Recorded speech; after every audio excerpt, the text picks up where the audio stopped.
Hi children. We know that animals respire, take food and water. How plants do these activities? There is always a question. How do they respire? How do they take food and water? Am I right? Now, shall we discuss about these?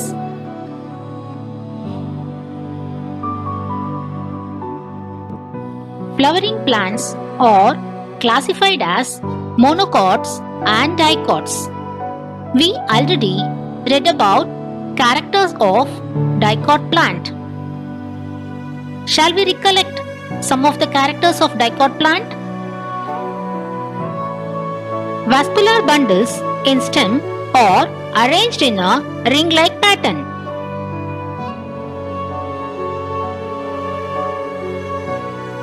Dicotyledons has taproot system.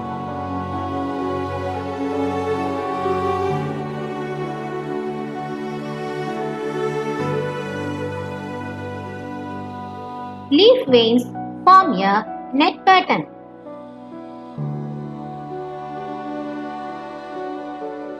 Embryo with two cotyledons.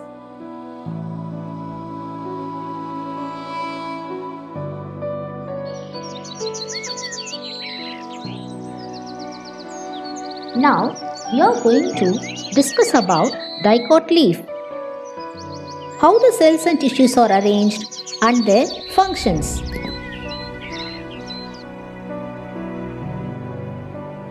This is the transverse section of dicot leaf. It has epidermis, mesophyll and vascular bundles. Now we are going to read in detail.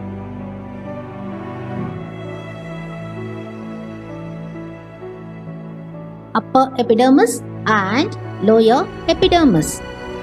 Both the epidermis are made up of single-layered parenchymatous cells without intercellular spaces. Both the epidermis has thin layer called cuticle. Lower epidermis contains numerous stomata. Each stomata has chloroplast and God cells. The lower epidermis helps in the exchange of gases. The loss of water vapor is facilitated through this chamber.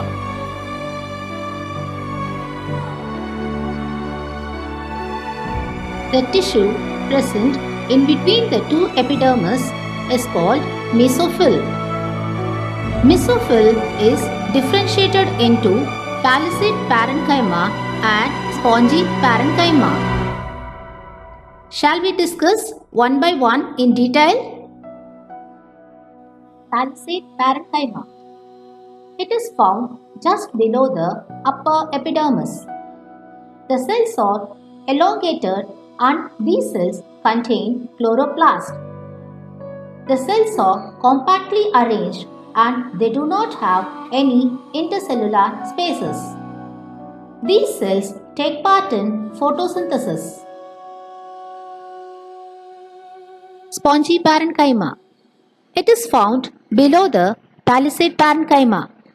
These cells are spherical or oval in shape. They are irregularly arranged and they have intercellular spaces between them. It helps in exchange of gases. As I said earlier, dicot leaf contains upper and lower epidermis, mesophyll and vascular bundle. Now we are going to discuss vascular bundle. Vascular bundles are conjoint, collateral and closed. Vascular bundle of midrib is larger.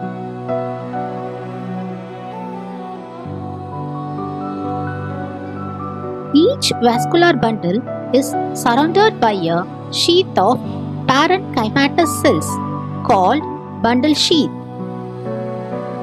Each vascular bundle contains xylem and phloem.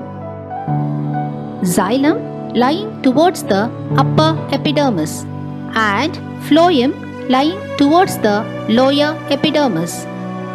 Xylem conducts water and phloem conducts food materials. Hello children, we nicely read about transverse section of dicot leaf. Now, shall we recollect? Yes, transverse section of dicot leaf consists of epidermis, mesophyll and vascular bundle.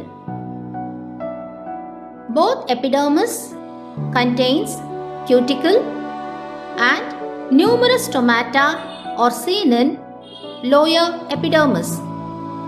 These stomata helps in exchange of gases. Mesophyll is differentiated into palisade parenchyma and spongy parenchyma. Vascular bundles are present in mesophyll. It has xylem and phloem. Xylem conducts water and phloem conducts food materials.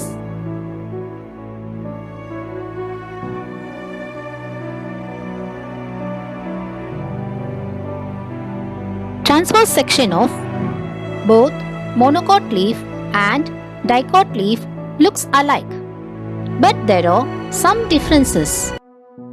Monocot leaf is isobilateral.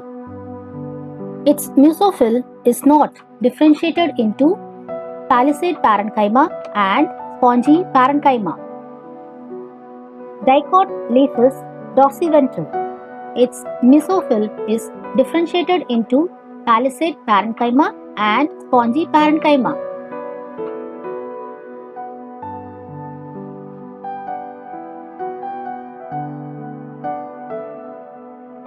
Hello children, shall we try out answers for these questions? Dorsiventral leaf, cuticle,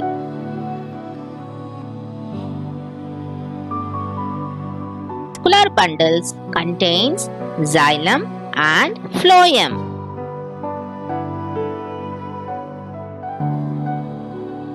Function of xylem is to conduct water.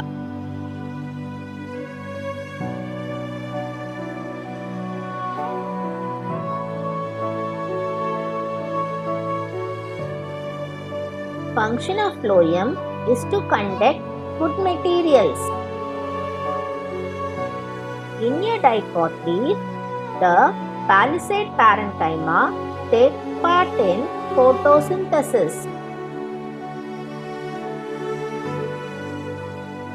In a dicot leaf, the spongy parenchyma helps in gaseous exchange. Mitas are present in epidermis.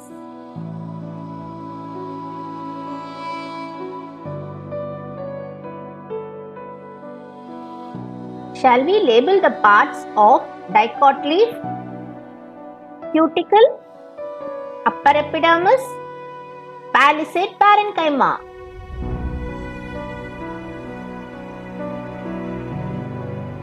Xylem, vascular bundle, phloem.